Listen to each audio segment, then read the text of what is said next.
Welcome to study 24 Udaipur. आज की इस वीडियो लेक्चर में हम बात करने वाले हैं टेस्टिंग ऑफ हाइपोथेसिस।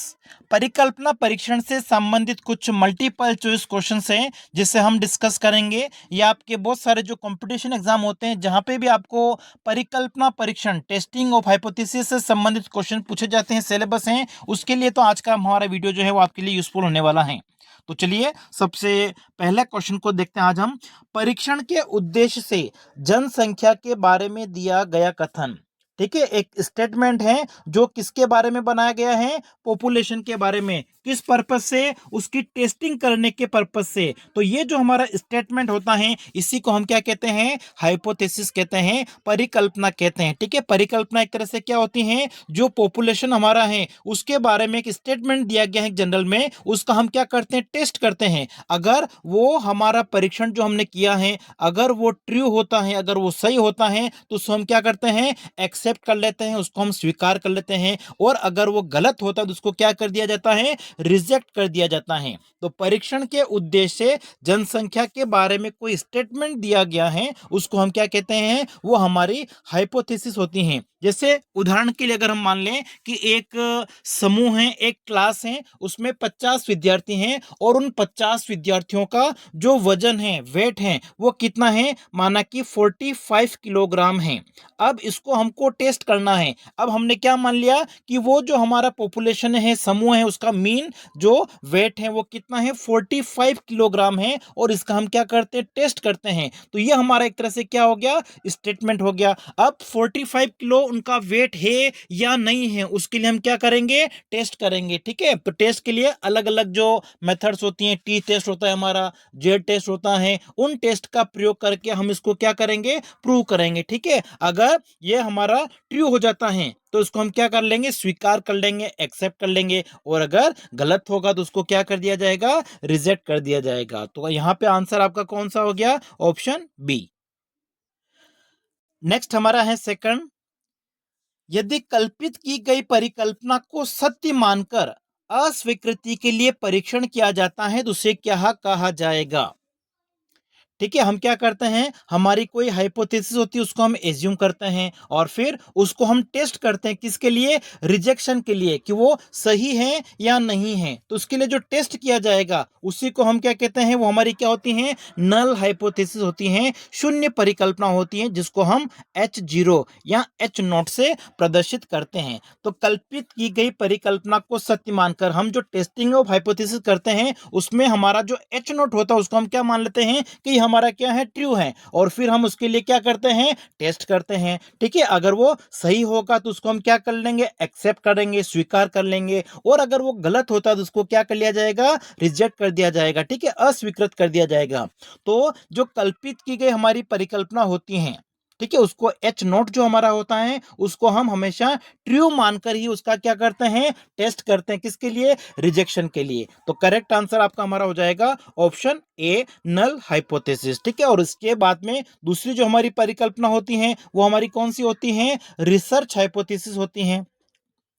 ठीक है, जिसका अगर हमारी नल हाइपोथेसिस होती हैं वो अगर अस्वीकार हो जाएगी, ठीक है, तो इस स्थिति में जो हमारी रिसर्च अल्टरनेटिव हाइपोथेसिस जिसको हम कहते हैं वो अपने आप ही क्या होगी? स्वीकार हो जाएगी।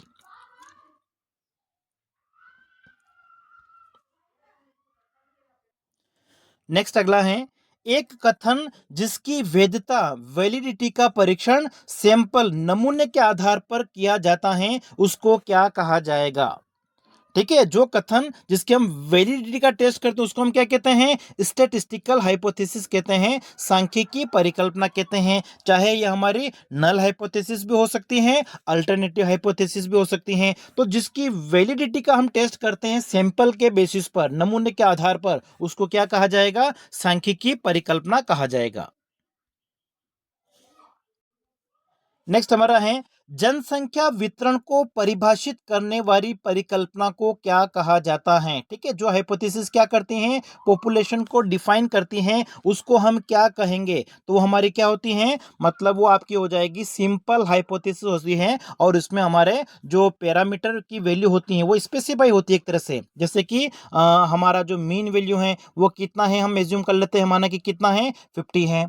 जो हमारा वेरियंस है स्टैंडर्ड डेविएशन का जो स्क्वायर होता है 4 है। इस तरीके की जो वैल्यू हमारी है, मतलब ये एक तरह से पैरामीटर की क्या है, हमारी जो पॉपुलेशन है उसके पैरामीटर की वैल्यू क्या है, स्पेसिफाई है। तो ऐसी जो हाइपोथेसिस होगी उसको हम क्या कहेंगे, सिंपल हाइपोथेसिस कहेंगे, सरल परिकल्पना कहेंगे। तो करेक्ट आंसर आपका कौन सा हो जाएगा, ऑप्शन सी। और कंपोजिट जो हमारी हाइपोथेसिस होती है, ठीक है, कंपोजिट एक तरह से क्या होगी, कंपोजिट का मतलब हो गया कि जो हमारी मीन वैल्यू है जैसे कि 50 है, लेकिन जो हमारा स्टैंडर्ड डेविएशन या वेरिएंस जो है उसका स्क्वायर कितना है, ग्रेटर देन 4 है, इस तरीके का आ जाए।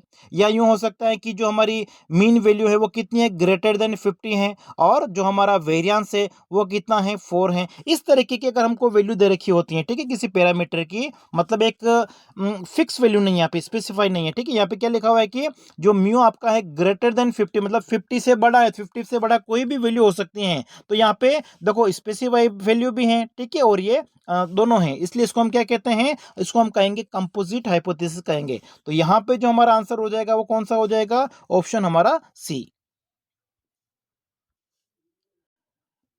नेक्स्ट देखिए, यदि शून्य परिकल्पना असत्य है तो निम्न में से किसे स्वीकार किया जाएगा। देखिए, जब हम टेस्टिंग ऑफ हाइपोथेसिस परिकल्पना परीक्षण करते हैं तो सबसे पहले हम क्या मान लेते हैं, नल हाइपोथेसिस ले लेते हैं, शून्य परिकल्पना ले लेते हैं। हमारी शून्य परिकल्पना क्या होती है कि जो हमारा पॉपुलेशन का पैरामीटर है, माना कि पॉपुलेशन की जो मीन है और जो हमारा सैंपल का मीन है, दोनों के बीच में कोई डिफरेंस नहीं है, मतलब दोनों क्या है, इक्वल है। तो इसको हम क्या कहते हैं, नल हाइपोथेसिस कहते हैं। और फिर इसको हम क्या करते हैं, सत्य मान के इसका हम टेस्ट करते हैं, ठीक है, रिजेक्शन के लिए। फिर अगर हमने जो कैलकुलेटेड वैल्यू हमने जो निकाली है, ठीक है, उससे अगर हम इसको रिजेक्ट कर देंगे, अगर नल हाइपोथेसिस हमारी रिजेक्ट हो जाती है, इसका मतलब क्या हो गया, हमारी जो अल्टरनेटिव हाइपोथेसिस होती हैं, जो हमारी वैकल्पिक परीक्षण परिकल्पना होती हैं, वो अपने आप ही क्या होगी, स्वीकार हो जाएगी। तो जब शून्य परिकल्पना असत्य होती हैं तो क्या होगा, जो हमारी वैकल्पिक परिकल्पना होगी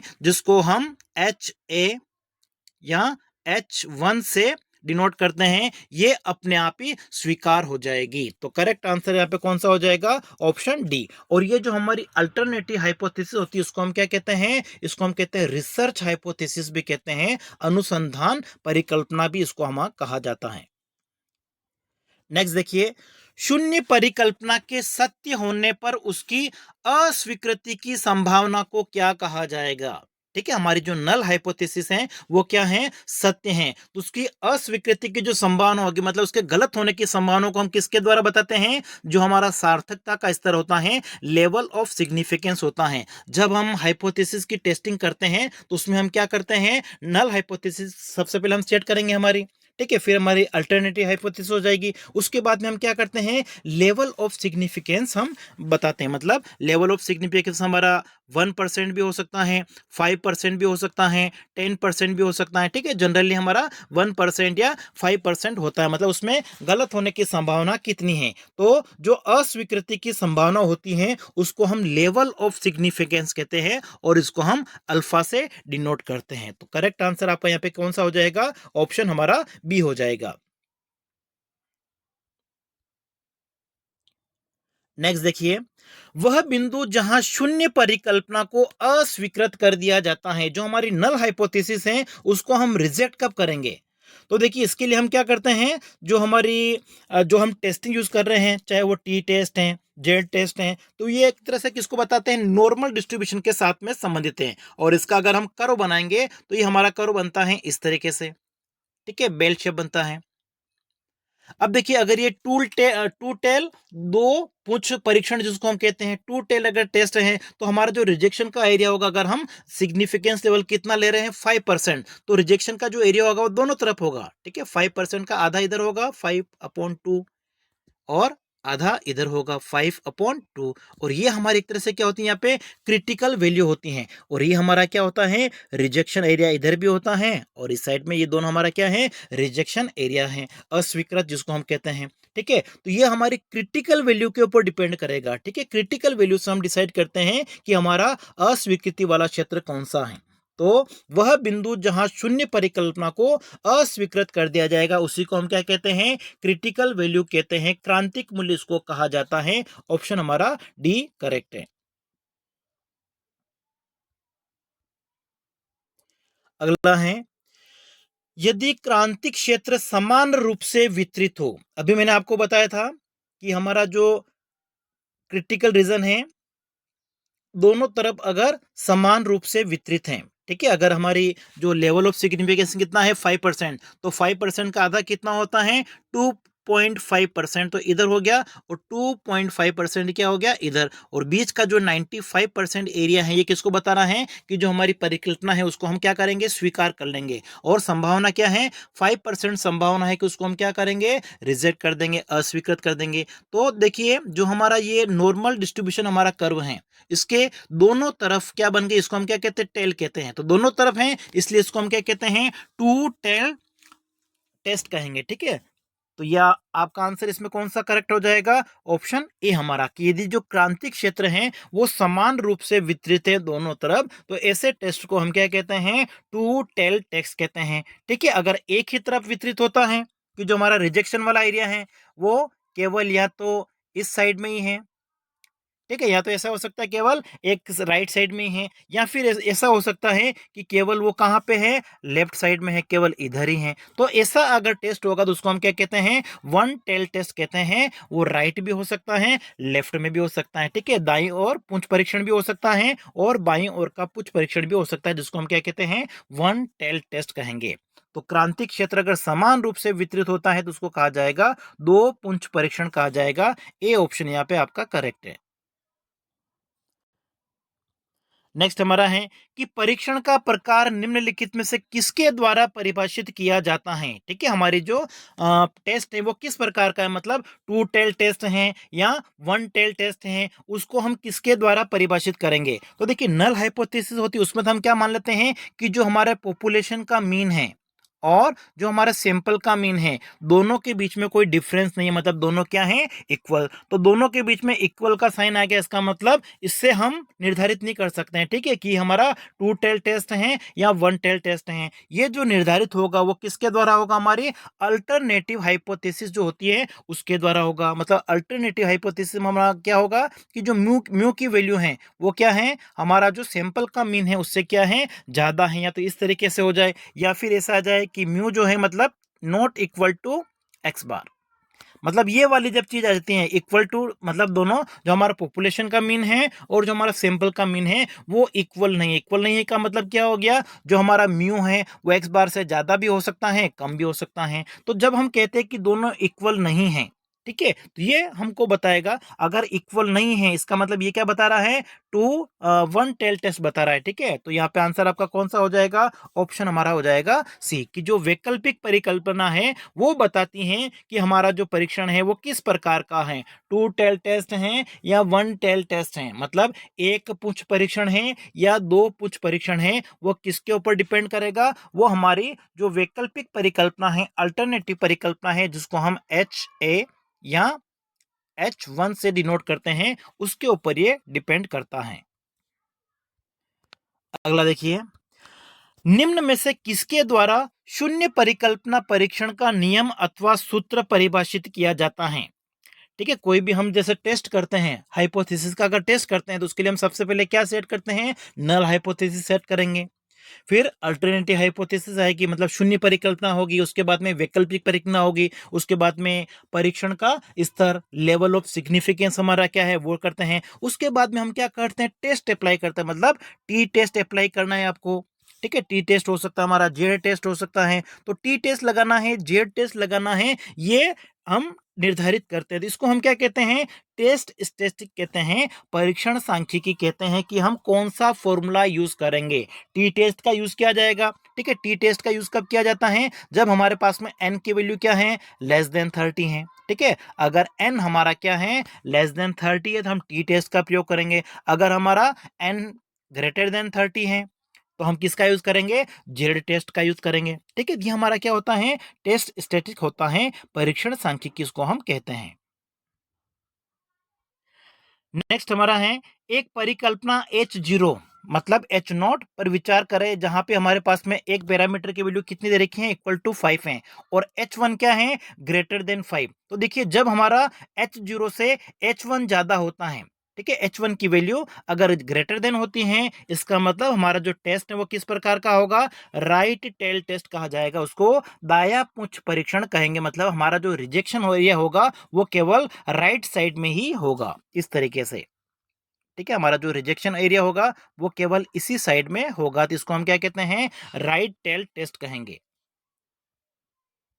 फिर नेक्स्ट हमारा है कि एक परिकल्पना पर विचार करें जहां पे एच नोट हमारे पास में जो पैरामीटर दे रखा है उसकी वैल्यू कितनी है, 23 है, और H1 जो हमारा है उसकी वैल्यू आपके पास में कितनी है, लेस देन 23 है। तो आपको एक ही चीज याद रखनी है कि अगर H1 की वैल्यू ज्यादा है, इसका मतलब हमारा जो टेस्ट है वो किस प्रकार का है, राइट टेल टेस्ट है। अगर H1 की वैल्यू कम है तो इसको हम क्या कहेंगे, लेफ्ट टेल टेस्ट कहेंगे। तो यहाँ पे जो आपकी करेक्ट आंसर हो जाएगा वो कौन सा हो जाएगा, ऑप्शन हमारा हो जाएगा बी।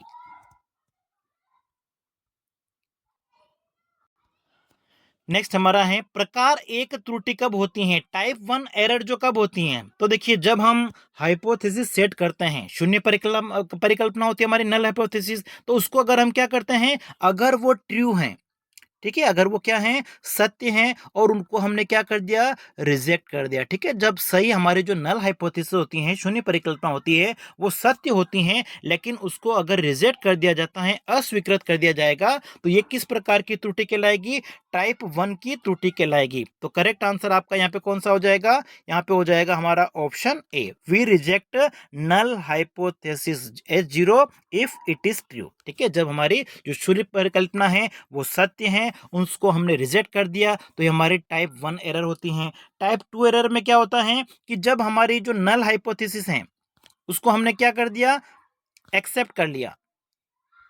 कब एक्सेप्ट कर लिया, जब वो क्या है, गलत है। ठीक है, जब वो गलत है नल हाइपोथेसिस, और उसको हमने क्या कर लिया, स्वीकार कर लिया, तो इसको हम क्या कहेंगे, टाइप 2 एरर कहेंगे। तो यहाँ पे देखो टाइप 1 एरर पूछा हुआ था, इसलिए करेक्ट आंसर हो गया हमारा ऑप्शन फर्स्ट। नेक्स्ट हमारा है टाइप 1 त्रुटि की प्रायिकता।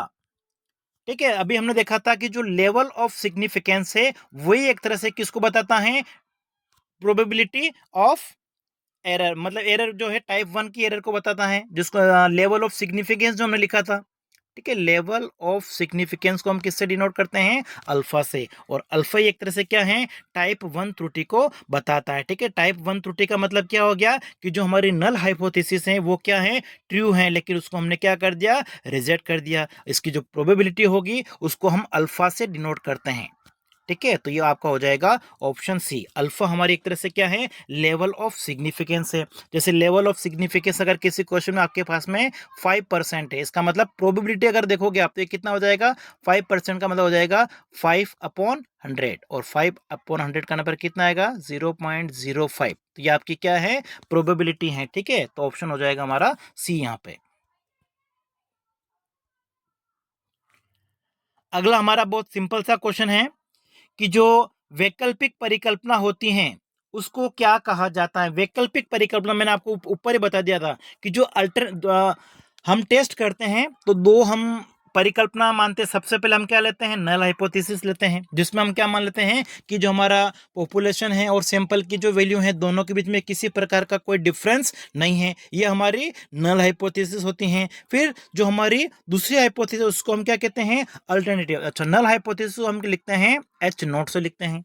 फिर दूसरी हमारी जो हाइपोथेसिस होती है वो कौन सी होती हैं, अल्टरनेटिव होती हैं, वैकल्पिक परिकल्पना होती हैं। और वैकल्पिक परिकल्पना को एक तरह से क्या कहा जाता है, रिसर्च हाइपोथेसिस कहा जाता है, अनुसंधान परिकल्पना कहा जाता है। तो यहाँ पे आपका आंसर हो जाएगा ऑप्शन बी।